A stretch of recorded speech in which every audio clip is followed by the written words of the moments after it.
Hi, my name is Sarah. I'm writing this email because something really strange happened to me. I live in India, and this happened about 2 years ago when I was 16. I live with my parents and 2 older brothers. In our neighborhood, there are only about 10 houses built in the same style, 2-story houses. My parents and I sleep on the first floor, and my brothers sleep on the second. So it was just like any other morning. I woke up and my mom and older brother, Ali, were talking in another room. They were loud, but I didn't really pay attention. I was brushing my teeth and getting ready for school when my brother came into my room and jokingly said, "Want to see a ghost? Come here." I was so confused and a little creeped out. He walked to my parents' room and pointed to the window. "Look." There was a huge road in front of our house and I saw a man standing in the middle of it wearing a shawl. It was winter and the fog was thick outside, making it hard to see. He was looking to the left where there were bushes and dense trees. It looked like a small forest. My mom was terrified, having never seen him in our neighborhood, but I thought he was waiting for someone. We watched him for about 10 minutes, and what really gave me the creeps was that he just kept staring at the bushes without moving a muscle. Then we shrugged and started getting ready for the day. My older brother Assad used to always take me to college on his scooter, and as we were leaving, I saw the man standing in the middle of the road, still facing the bushes. My brother passed him, and I watched him closely for a few seconds. He was wearing white pajamas and a light brown kurta. His shawl was off-white and covered him from head to knee. I could only see his eyes, and when my eyes met his, a shiver ran through my body. I could only see his eyes, but I could tell he was smiling, and his smile seemed to be a wide grin. I got goosebumps. During the ride to college, I kept wondering, is he smiling at me, or is he smiling at something in the bushes? Once I got there, I quickly forgot about it and focused on my day. I left the university around 3 p.m. and rode home on a 3-wheeler, a vehicle similar to a taxi. I was on my phone the entire ride, and as I neared home, I thought of the man. I looked outside and saw the same man still standing there in the same position. The thought of him standing there for 8 hours in the winter without moving a muscle was mind-boggling. I was horrified. The driver was driving in the opposite direction, so I couldn't see his face, only his back. I wondered if he was still smiling. I went home, ate, and slept. I woke up around 10 p.m., the time my dad usually gets home from work. My mom and I were talking about the day, and I had completely forgotten about the man. Then my dad arrived and told my mom he had been standing there since morning. I ran to the window, and sure enough, he was there, staring at the bushes, not moving a muscle. Before coming home, my dad went to the man and asked him why he'd been standing there all day, but he didn't say anything. We were all so confused as to why he'd been standing there all day, especially in the winter. After dinner, before bed, my dad told us to lock all the doors and windows. He didn't usually say that, so I figured it was about the man. I locked everything and double-checked to see if he was still there, and to my surprise, he was.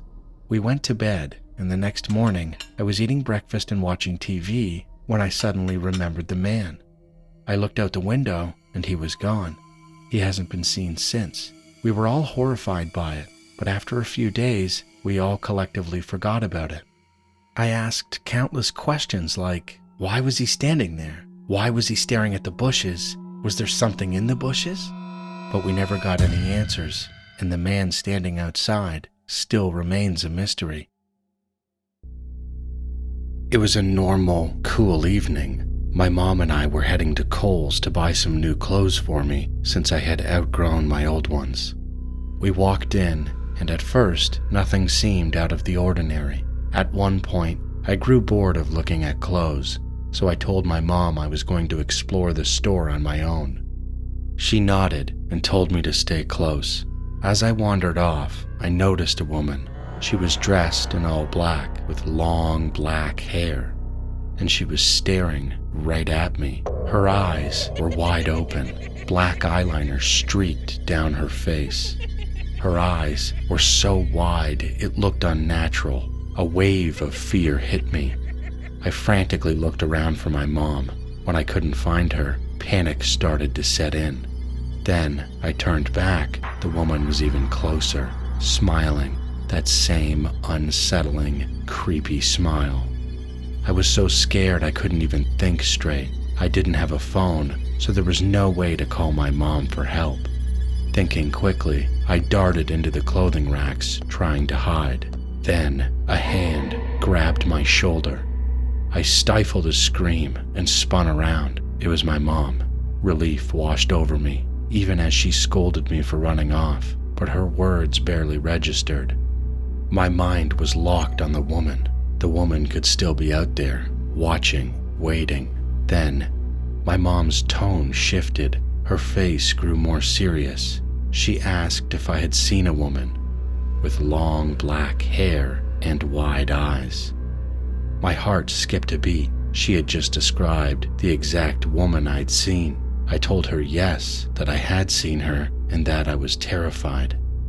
My mom nodded. She quickly paid for our things, and we left. Nothing happened after that, but the image of her never left me. Her eyes, her wide smile, even now, it still gives me chills. My name is Zamahle, and I'm from South Africa. In August of 2024, something terrifying happened to us. I live in a 2-bedroom apartment in a block of flats with my 9-year-old daughter Coco. One Sunday at 2:30 a.m., we were fast asleep with all the lights off, as we usually are. Then I suddenly woke up to the sensation of someone reaching for my tablet right beside me. At first, I thought it was my daughter Coco. She often grabs the tablet when she can't sleep. But then I realized something was very wrong. There was an unknown man in our apartment. I'm a light sleeper, especially where my daughter is concerned. So I screamed as loud as I could and grabbed him. I think my sudden reaction made him freeze for a moment.